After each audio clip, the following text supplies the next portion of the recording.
What I want you to do right now is number 1, just sit down and relax. Number 2, go ahead and like this video because I'm telling you it's gonna be lit. And number 3, let's just talk about some basketball, bruh. Yo, TheRealSTG, man, I'm gonna be real with y'all, bro. This gameplay might be more lit than every other game beside the finals because this gameplay is actually pretty raw. But anyways, as y'all know, my boys and my sisters who watch this video as well, today is the day that we have been waiting for some time. It's a day that it's literally been 1 year since we've got to witness something of this caliber at the magnitude in which it was, which is the NBA Finals. Granted, we did get to watch these two prestigious teams play at a high stage in Christmas, and then I believe in February. And we all know that Christmas game was lit, right? Kyrie get that game winner. And then the Warriors pretty much owned it the second time they played, 1-1, even break. So this finals day, which is today, it's crazy. Now we do know that the Warriors have the home court advantage, which is good for them, which means they are going to be playing at home today. Duh. But when you correlate the Warriors and you correlate the word home, when you correlate both of those together, what happens? What comes in your mind? You tend to think the Warriors are bound to win. But guess what? When you're playing the defending champions, the Cleveland Cavaliers, with the LeBron James, who is literally just playing out of his mind, then it's hard to come to that conclusion that the Warriors are bound to win Game 1. This NBA Finals is going to be something that defines history. Right? This is the 3rd year in a row that both these teams are playing, and to be honest, bro, unless like the Spurs sign Chris Paul or somebody, most likely they're gonna be playing again in the finals for years to come. This is a dynasty. This is literally history in the making. The two prolific teams in the NBA. The Warriors signed Kevin Durant, as y'all know, and Kevin Durant, if you guys do not know, has already mentioned that he is willing to take a pay cut this year so they can keep the core that they have. So that's a huge move on them. We could talk about that another day. Kyrie Irving splashes that 3. But look, that's big news. This Warrior team is looking to stay. Kevin Durant is looking to stay. LeBron James is not getting any younger. Granted, he's having a great season, but he is not getting younger. But on the flip side, Kyrie Irving is just playing out of his mind, and he hasn't even hit his prime. So these two teams, you're looking at these two teams playing each other for some years to come.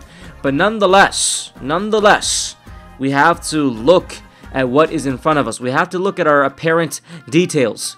And that's when you compare both teams, the Warriors have another MVP on their team. The Warriors have another MVP on their team, and that is huge. The Warriors have a top 3 NBA player at one time. Number 2 to a lot of people at some time after LeBron, automatically it was Kevin Durant. We forget that.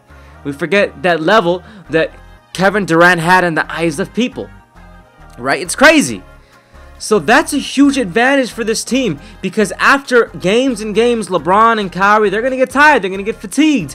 And that's when you have all the weapons, the 4 All-Stars that are starting for this team, including an NBA Finals MVP. That's huge. That's huge. There's a huge advantage that the Warriors have. But there's one thing that we're not taking account for, because this entire video, it looks like I'm just saying the Warriors are going to end up winning because they have all the tools. They have all the tools. And honestly, on paper, they are the better team. They are the better team. But what LeBron James has is something that very few people in the NBA have of all time. And that's that demeanor and leadership to win. He has the ability to make those scrubs on his team, not scrubs, but people who are nowhere near the caliber of a Klay Thompson, nowhere near the caliber of etc. But he's able to make them play out of their minds. He's able to make a 2nd round pick, Derek Williams, play insane. Look at this crazy 3. He's willing to do anything it takes to make the team win. He's willing to take some shots, less shots, so it can get in the ball in the hands of Kevin Love and make him start getting hot and getting Kyrie hot. He's able to fuel their mentality to end up winning games. This is something that is absolute leadership, but when it comes down to the crunch, he is willing to go full dominance defensively, offensively, and having Kyrie Irving on your team, cover athlete for 2K18 is a plus, as we get this crazy little nice little layup right there. But LeBron, so honestly, bro, yes, on paper the Warriors have the better team.